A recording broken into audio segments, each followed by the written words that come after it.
ছায়া কাঞ্চনা মৈত্রর পরিবারে মাকে হারিয়ে একেবারে শোকে বিভোর অভিনেত্রী। আপনাদের সবাইকে স্বাগত সিনে গসিপে। বৃহস্পতিবার ভোর রাতে হঠাৎই হৃদরোগে আক্রান্ত হয়ে মৃত্যুর কোলে ঢলে পড়লেন অভিনেত্রী কাঞ্চনা মৈত্রর মা।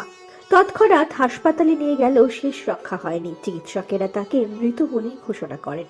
মায়ের সঙ্গে কাটানো কিছু মুহূর্ত শেয়ার করেন সামাজিক মাধ্যমে অভিনেত্রী। লেখেন, একটা একদিন দেখা হবে, সাবধানে যেও মা, আমাদের মাথার ছাদটা চলে গেল আজ।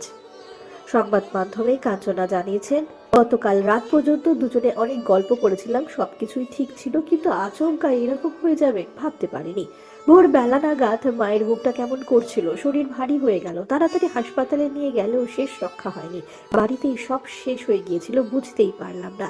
অভিনেত্রী আরও বলেন, গতকাল মাকে জিজ্ঞেস করেছিলাম যে আমার ছবির প্রমোশনে আমি কি পরবো। মা আমাকে বলেছিল যাতে তাড়াহুড়ো না করি, কিন্তু গল্প করতে করতে যে সবকিছু শেষ হয়ে যাবে সত্যি ভাবতেই পারছি না। মাকে ছাড়া আমার জীবন শূন্য। প্রসঙ্গত, মৃত্যুকালে অভিনেত্রীর মার বয়স হয়েছিল 72 বছর। 2014 সালে বাবাকে হারিয়েছেন অভিনেত্রী। বর্তমানে স্টার জলসার ধারাবাহিক ও মোর দরদিয়াতে দেখা যাচ্ছে তাকে। আগামী দিনে তার হাতে প্রচুর কাজ রয়েছে।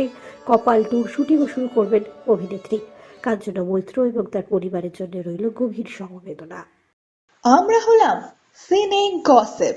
জুড়ে থাকুন আমাদের সঙ্গে, সাবস্ক্রাইব করুন আমাদের এই ইউটিউব চ্যানেলটি।